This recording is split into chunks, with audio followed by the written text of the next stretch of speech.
Well, the amount of Canadians who don't follow any type of religion is growing every year. A new Statistics Canada census for 2021 mapped out the changing landscape of religious beliefs in this country, with a steady decrease in Christian followers to a doubling of Hinduism, Islam, and Sikhism. But one expert says he's more concerned about those who follow nothing.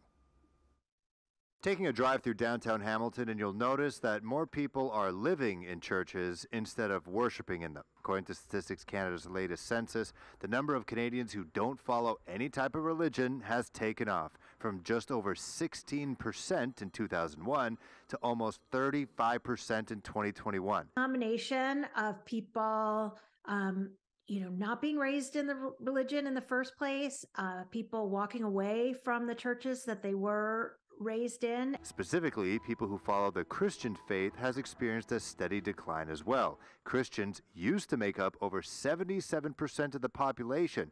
That's down to just over 50% 20 years later. There is a mix of people who are critical of, particular Christian churches. Catholicism has seen as a lot of criticism.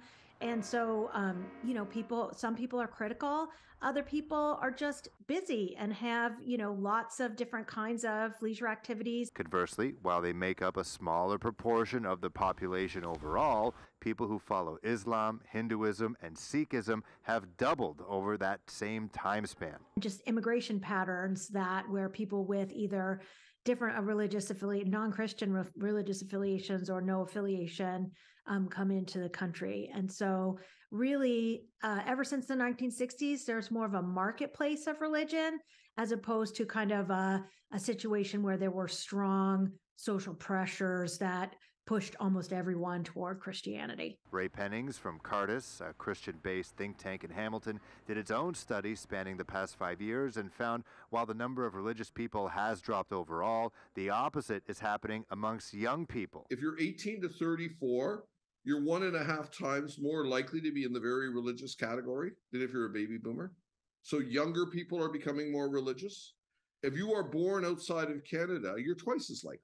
As for the growing number of non-religious people in Canada, Penning says his research suggests it could prove to be a problem when it comes to everyone living in harmony. If you are very religious, it doesn't matter which religion you are, Muslim, Sikh, Hindu, you tend to be respectful and promoting the rights of other religious groups. So Hindus think well of Muslims, Muslims think well of Sikhs and of Christians. What is interesting is when you enter into the non-religious side, those who say nothing, they tend to be most critical of every other group. Approximately 81,000 people, or 0.2% of the total population in Canada, reported a traditional Indigenous spirituality in the census.